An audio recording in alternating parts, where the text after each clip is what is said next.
सेठ श्री अरविंदजी रावजी जोशी, अध्यक्ष डॉक्टर श्रीकांत येलेगावकर, माननीय Poonam Mehta, doctor Shruti वडबाळकर, Shri Krantikumar Mehta, Shri doctor Mahavir Shastri, चंद्रनील जदेरिया, Rajesh Shah, मुद्रक आनंद शहा व उपस्थित श्रोते हो. माझ्या शिवकैलास या चरित कादंबरीचे आज प्रकाशन होत आहे, म्हणून आजचा दिवस माझ्यासाठी विशेष आहे. भारताच्या स्वातंत्र्य लढ्यात सोलापुराचे नाव अत्यंत महत्त्वपूर्ण आहे, कारण त्या स्वातंत्र्य लढ्यात कित्येक सोलापूरकरांनी उत्स्फूर्त सहभाग घेतला होता. कित्येकांनी त्यासाठी तुरुंगवासही भोगला. हुतात्मा मल्लप्पा धनशेट्टी, हुतात्मा कुर्बान हुसेन, हुतात्मा जगन्नाथ शिंदे व हुतात्मा श्री किशन सारडा यांनी आपल्या देशाच्या स्वातंत्र्यासाठी बलिदान दिले. फाशीची दोरी जणू पुष्पहाराप्रमाणे समजून ते फासावे गेले. तसेच मोडलीमचे तरुण श्री मोतीचंद शहा यांनी देखील भारताच्या स्वातंत्र्यासाठी फाशीची शिक्षा पत्करली. हे सारे भारत मातेचे सुपुत्र होते. इंग्रज सरकारने या हुतात्म्यांची फाशीची शिक्षा रद्द करावी यासाठी येथील उद्योगपती गुलाबचंद हीराचंद जोशी, वालचंद हीराचंद जोशी, रावसाहेब मेहता पंढारकर यांनी खूप प्रयत्न केले, पण ते व्यर्थ झाले. या 4 हुतात्म्यांच्या प्राणार्पणाने ही सोलापूरची भूमी पावन झाली.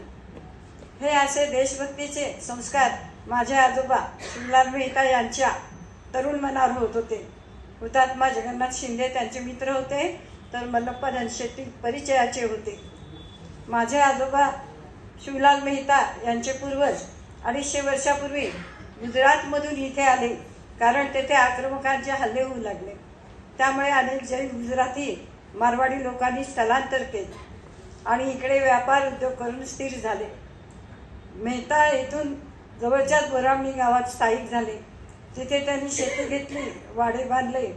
भारतात प्रख्यात असलेल्या जोशी घराण्यातील उद्योगपती सेठ वालचंद हीराचंद यांच्या पत्नी बाईसाहेब कस्तुरबाई या माझ्या आजोबांच्या चुलत भगिनी होत्या. तर सेठ गुलाबचंद हीराचंद, सेठ रतनचंद व सेठ लालचंद जोशी हे माझ्या आजोबांचे आत्तेभाऊ. अशा प्रख्यात मेहता घराण्यात त्याचा जन्म झाला. वैभवशाली अशा वातावरणात त्यांचे बालपण व तारुण्य जाऊ लागले. पंढारकर मेहता घराण्यातील राजूबाई यांच्याशी त्यांचा विवाह झाला. 4 मुले झाली. परंतु स्वातंत्र्याच्या ध्यासाने घरादारावर पाणी सोडून ते स्वातंत्र्य संग्रामात सहभागी झाले. त्यासाठी येरवडा व बार्शी येथे 4दा तुरुंगवास भोगला. त्यामुळे त्याचे परिणाम पत्नी व मुलांना भोगावे लागले. त्यांच्याच स्वातंत्र्यप्रेमाचा वारसा घेतलेले माझे मामा कैलासचंद्र मेहता यांनीही स्वातंत्र्य चळवळीत भाग घेतला आणि ते कित्येकदा भूमिगत झाले. माझा जन्म 40 सालचा. माझे वडील रतनचंद आळंद तालुक्याचे काँग्रेसचे नेते होते. त्यामुळे लहानपणापासूनच माझ्यावर देशप्रेमाचे संस्कार होत गेले. मी 4 वर्षाची असताना मामाने मला इथे सोलापुरी आपल्या घरी शिक्षणासाठी आणले. सरस्वती मंदिर व सेवा सदन प्रशालेत माझे शिक्षण झाले. तेव्हा मामा येथे DV कॉलेजमध्ये प्राध्यापक होते. रोज संध्याकाळी अनेक तरुणी त्यांच्या घरी जमायचे. तिथे बौद्धिक संस्कार व देशभक्तीपर संभोगान व्हायचे. तेव्हा कासार मंदिराजवळ डॉक्टर देशमुखाच्या वाड्यात ते राहायचे. मला नंतर मुंबईला वालचंद हीराचंद ग्रुपमध्ये ते गेले. लौकिक प्राप्त केलं. अनेक तरुणांना नोकरी लावून दिली. माझ्या मामी आनंदीबाई यांनी खूप कष्ट केले, कारण काही वर्ष त्या सगळ्या जे तरुण मुंबईला त्यांना नोकरी लावून दिले ते त्या 7-8 जणांसाठी मामींना स्वयंपाक करावा लागेल. त्या जणू अन्नपूर्णा होत्या. माझ्या मामाच्या घरी सोलापुरात असताना राष्ट्रीय नेते जयप्रकाश नारायण व त्यांच्या पत्नी प्रभावती देवी 4-5 दिवस राहिले होते. अशा अनेक आठवणी आहेत.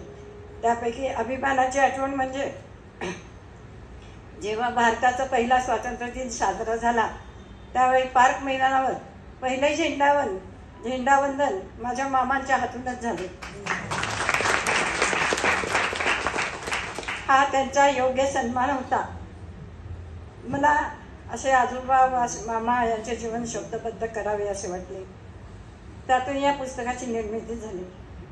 माझ्या या लेखनासाठी माझी मुले व सुना ॲडव्होकेट सुशील, ॲडव्होकेट रुजुता, नातू तन्मय, श्री सुनील व संगीता, श्री राजस्व अश्विनी व कन्या लीना व माझी सखी कल्पना कस्तुरे यांचे प्रोत्साहन लाभले. श्री चंद्रनील यांनी या कार्यक्रमाचे आयोजन केले. या कार्यक्रमाचे सर्व श्रेय राजेश शहा यांनाही आहे,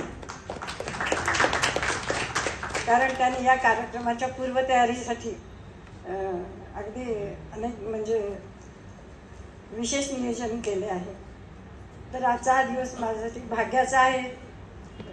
आपल्या जुन्या ह्या अशा तेजस्वी आठवणी आहेत आणि त्या जपायला पाहिजेत, पण ह्या नव्या पिढीबरोबर त्याचा विसर पडतो. म्हणून हे पुस्तक मी लिहिले आणि त्यातून काही जणांना तरी आपल्या स्वातंत्र्य संग्रामातील नेत्याची आठवण होईल असे वाटते.